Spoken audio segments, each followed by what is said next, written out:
Hello everyone, this is Kirby. Welcome back to my channel and welcome back to Healthy Tip Tuesdays. Today I'm actually going to sit and talk to you about the myths behind trimming your ends and also when you should trim your ends, how often, and also how to recognize the signs of when you should and or shouldn't trim your ends.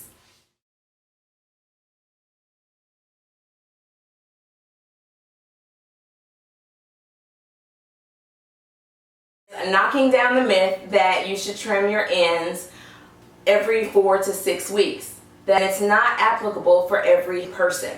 It depends on your healthy hair regimen. It also depends on what you're doing to your hair on a regular basis, meaning if you are straightening it with heat or if you are not caring for your hair properly. You'll find that you are probably getting split ends a lot more often than you possibly should. So I would definitely back away from the heat a little bit and make sure that you're paying attention to how you are caring for your hair and how well your hair is moisturized. Now, for me, I specifically trim my ends every 4 to 5 months. I used to stretch it every 6 months, but you have to remember that the ends of your hair are the oldest parts of your hair, and over time they can thin out or weather or whatever. It's life. So you want to make sure that you are properly caring for your hair. So when I finally straightened my hair for the first time, then I noticed that my hair was stringy looking, or thin I should say, because I was not trimming my hair often enough. So I had to actually trim off a good, I want to say 2 to 4 inches because of the way that my hair grew. Meaning the sides of my hair were thick and full, but the center portion of my hair was not. So I wanted to make sure that all of my hair looked full and thick. But I do want to make sure that my hair is in the healthiest state that it can be and that it's full and thick. What's the point of having damaged, stringy hair? Let's talk about shedding and breakage and the difference. Shedding is when you have the long strands of hair that actually are maybe in your comb, your detangling comb, or when you're styling your hair and you get it on the counter, or if you're smoothing oil through your hands and you get a few strands of hair that come out and they are actual long strands of hair or the length of your particular hair. On average, we shed up to 100 hairs a day. So if you are getting shedding and it's just strands that are not coming out in bulk or whatever, then don't be alarmed. That's a normal and natural thing. However, if you're getting more shedding than normal, also don't always be alarmed, but definitely know that our hair sheds and does different things and goes in different cycles. However, one tip that I always notice, if my hair is shedding more often than normal, or I'm getting more shedding than normal, then I up my water intake. It always tells me that I'm not drinking enough water. So if you are not drinking enough water and noticing more shedding, drink more water, and over time you'll notice that your hair will shed a lot less. Breakage, however, is when you get those small pieces of hair that are in the sink, or as you're detangling, they're popping, and it's those little, if your hair is like curly, in a curly state, you get those tiny little curly cues. Or if your hair is straight and you have those shorter pieces that are falling in the sink, or as you're detangling or in the shower, your hair is breaking and you probably should trim your ends. Now let's talk about single strand knots. On average, because my hair is tightly curly, I consider it to be. Even the front portions of my hair is actually, the curl pattern is actually a little looser than the back portions of my hair. My hair is tightly coily, and the older that it gets, the tighter it curls and the bigger it gets, which is fine because I love the volume. And I actually don't even mind some frizz, as you can see here. But because my hair is more tightly curly and sometimes gets frizzy, then I am more prone to getting single strand knots. When I notice that I'm getting a lot more single strand knots than normal, then I know that it's time for me to go ahead and trim my ends, because single strand knots can actually cause your hair to break.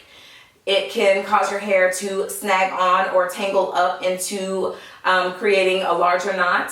Then you will have to end up cutting the hair out instead of being able to detangle it easily.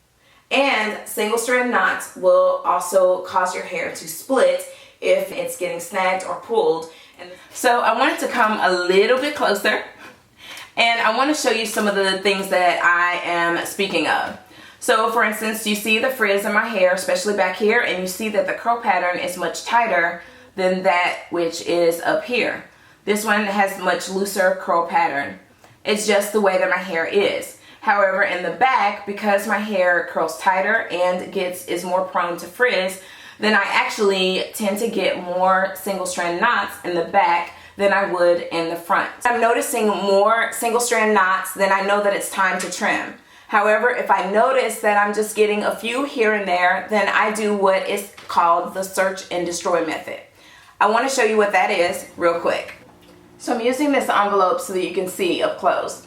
So this is actually a great example of what I meant earlier. So you see how I have a single strand knot here? I hope that it's focusing well so you can see. And now it's caused a couple of other strands to mix in and get tangled up in there. Well, I can either cut it away, or that will cause my hair to break and or split. But before I cut it, I want to make sure that it's not just wrapped around and that it's actually a knot. So what I'm going to do is take those few strands, and I'm just going to pull them away, and if it comes right out, then it's not tangled in there, it's just wrapped around. However, and you see how those came out, but I did find the knot. So I want to make sure that I do what's called the search and destroy method. And this allows you over time to hold on to your length and avoid breakage. So I just trim that away, and then now I am free of that knot, and it actually did, as I told you before, cause some other strands to tangle up in there. So these are the signs that you want to watch out for when knowing when to trim your ends. If you are taking really good care of your hair, deep conditioning once a week, sealing your ends with oil, if you are making sure that your hair is well moisturized, drinking a lot of water, and your hair is healthy, then you can definitely stretch the length of time between trimming your ends. You check out my playlist, which is Healthy Tip Tuesdays, and I include little steps, and they usually are quick videos, but this one was a little longer because I wanted to make sure that I went in depth and talked about when to trim your ends, how to know that it's time, and if it really helps your hair to grow.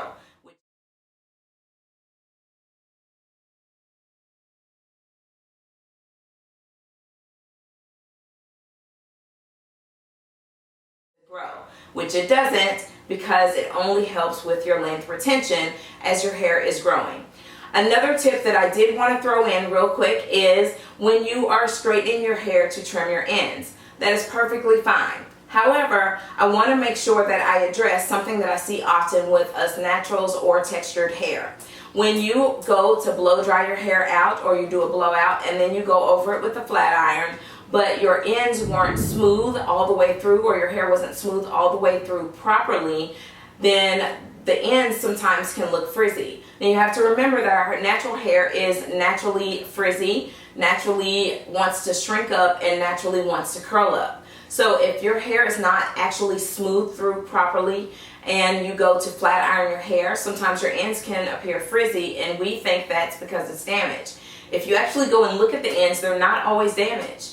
So I would suggest making sure that you smooth through your ends properly, not continuing to go over it with the flat iron, but actually using maybe a round brush to actually smooth your hair and smooth your ends. So what I'll do is make sure that I put a link up above here, a little card that you can click on, so that you can go and see some of the videos where I show my technique of blowing my hair out and making sure that the cuticle of my hair is smooth.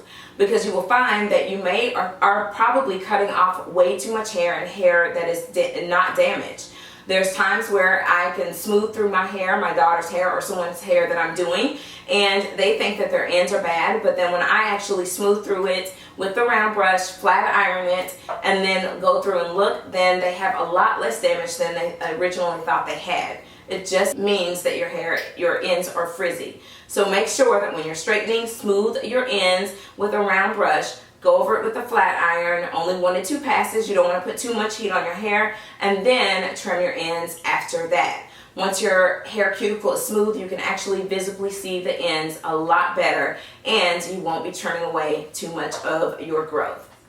I hope that you found this video helpful, and hope that you will subscribe to my channel if you have not already. Be sure to follow me on social media. You can find me on Instagram as tots_5678. You can find me everywhere else as tots5678. Snapchat, Twitter, Pinterest, Facebook, you name it, I'm there as tots5678. Thanks again for watching. I love you all, and I will see you in the next video. Don't forget to subscribe, and be sure to give this video a like.